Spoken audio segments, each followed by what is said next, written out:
নমস্কাৰ এটি গুৰুত্বপূৰ্ণ বাতৰি লৈ নিউজ নাওৰ ষ্টুডিঅ'ত মই মুকিবুল হুছেইন। বনাঞ্চলত গুলীবিদ্ধ হৈ মৃত্যু হোৱা সুব্ৰত তাঁতীৰ মৃতদেহ লৈ ডুমডুমাত প্ৰতিবাদ। নিউজ নাওৰ এক বিশেষ প্ৰতিবেদন। বনাঞ্চলত গুলীবিদ্ধ হৈ মৃত্যু হোৱা সুব্ৰত তাঁতীৰ মৃতদেহ লৈ ডুমডুমাত প্ৰতিবাদ। ডুমডুমা দলঙত ৰাষ্ট্ৰীয় ঘাইপথত মৃতদেহ লৈ উত্তাল প্ৰতিবাদ। ঘটনাৰ উচ্চ পৰ্যায়ৰ তদন্তৰ দাবী, পৰিয়ালক ক্ষতিপূৰণ, পৰিয়ালৰ সদস্যক চৰকাৰী চাকৰি দাবীত এই প্ৰতিবাদ। বন বিভাগৰ কৰ্মচাৰীয়ে সুব্ৰত তাঁতীক গুলীয়াই হত্যা কৰাৰ অভিযোগ। ডুমডুমা DFO মৃগাংক বৰাৰ নেতৃত্বত এই হত্যাকাণ্ড হোৱাৰ অভিযোগ আটাচাৰ। কালি ডুমডুমা দুৱামৰা কাকজান সংৰক্ষিত বনাঞ্চলত গুলীবিদ্ধ অৱস্থাত সুব্ৰত তাঁতীৰ মৃতদেহ উদ্ধাৰ কৰিছিল।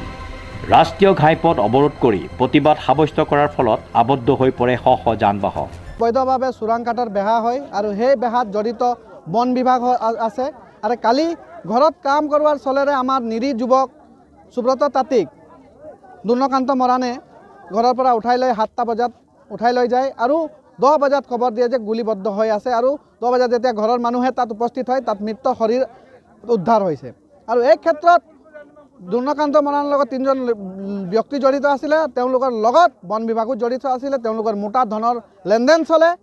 আৰু এতিয়ালৈকে ন বন বিভাগ ন দুৰ্ণকান্ত মৰাণ এই আজি দুখিত পৰিয়ালৰ ঘৰত উপস্থিত হোৱা নাই। তাৰ অৰ্থ এটাই যে তেওঁলোকৰ এই নিৰীহ যুৱকক নিৰ্মমভাৱে তেওঁলোকে গুলীয়াই হত্যা কৰিছে। আৰু তাৰ প্ৰতিবাদত আমি আজি পথ অৱৰোধ কৰিছোঁ।